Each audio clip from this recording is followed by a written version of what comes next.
2024 के लोकसभा चुनाव के बाद सारे चुनाव एक तरफा होते रहे। बीजेपी ने न केवल दो बार देश में सरकार बनाई बल्कि राज्यों के चुनाव भी जीते, लेकिन 2024 तक आते आते सारा खेल बदल गया। सरकार तो बीजेपी ने ही बनाई, लेकिन ऐसी सरकार जो चंद्रबाबू नायडू और नीतीश कुमार के समर्थन की लाठी पर टिकी है। अभी तक तो सब ठीक चल रहा है, लेकिन जिस दिन ये लाठी हिली एक और खेल हो जाएगा। सी वोटर ने लोकसभा चुनाव के करीब सवा साल बाद फिर से देश का मूड टटोला है, ये समझने के लिए कि अभी देश में चुनाव हुए तो किसकी जीत होगी। पलड़ा तो एनडीए का भारी है, लेकिन सब ऐसे ही चलता रहा। राहुल गांधी की लीडरशिप में विपक्ष ऐसे ही आक्रामक बना रहा तो बीजेपी फिर अपने दम पर बहुमत की सरकार बनाने की स्थिति में नहीं रहेगी। इसी सर्वे में राज्यों को लेकर भी अनुमान लगा है कि लोगों का मूड क्या है। दक्षिण भारत में 5 राज्यों का नंबर गेम बड़ा रोचक है, बिल्कुल वैसा जैसा कि लोकसभा चुनाव में बना था। बीजेपी के लिए पाने के लिए ज्यादा कुछ है नहीं। कांग्रेस का बहुत कुछ दक्षिण के दांव पर टिका है। दक्षिण में 5 में से 2 राज्यों में कांग्रेस की अपनी सरकारें हैं। तमिलनाडु में अलायंस के साथ सरकार है। केरल लेफ्ट का और आंध्र एनडीए का राज्य है। तमिलनाडु, आंध्र प्रदेश, कर्नाटक, केरल और तेलंगाना में लोकसभा की 130 सीटें हैं।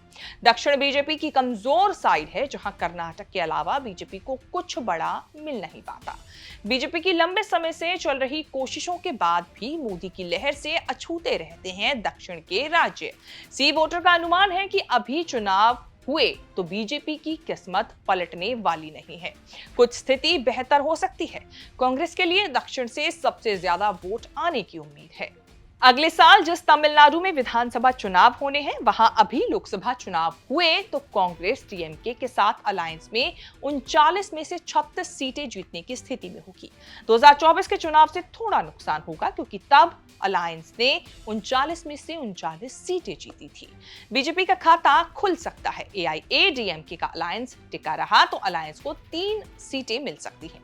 पड़ोसी पुदुचेरी की भी एक सीट इसी अलायंस को मिल सकती है। 2024 के चुनाव में कर्नाटक में कांग्रेस ने बीजेपी को सीधे मुकाबले में बड़ी चोट दी थी।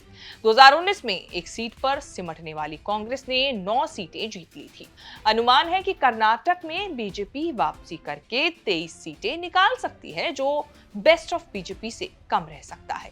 कांग्रेस को 5 सीटें मिल सकती हैं। कर्नाटक में प्रचंड जीत से सरकार बनाने के बाद ये अलार्मिंग सिचुएशन हो सकती है।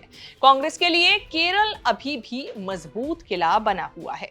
अगले साल केरल में भी विधानसभा चुनाव होने हैं। अभी चुनाव हुए तो कांग्रेस का यूडीएफ अलायंस 20 में से 18 सीटें जीतने की स्थिति में होगी।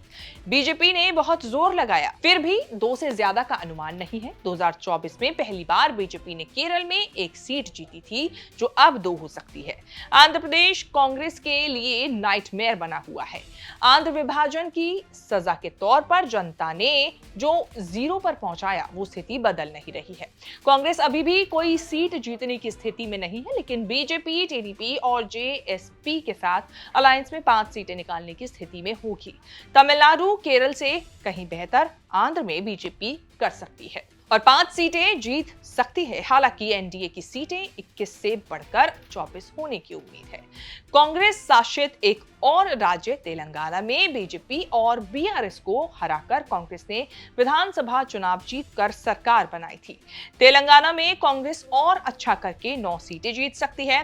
तेलंगाना में ट्रायंगुलर फाइट है। बीआरएस के बहुत कमजोर होने का फायदा बीजेपी को मिल सकता है और वो 8 सीटें जीतने की स्थिति में होगी।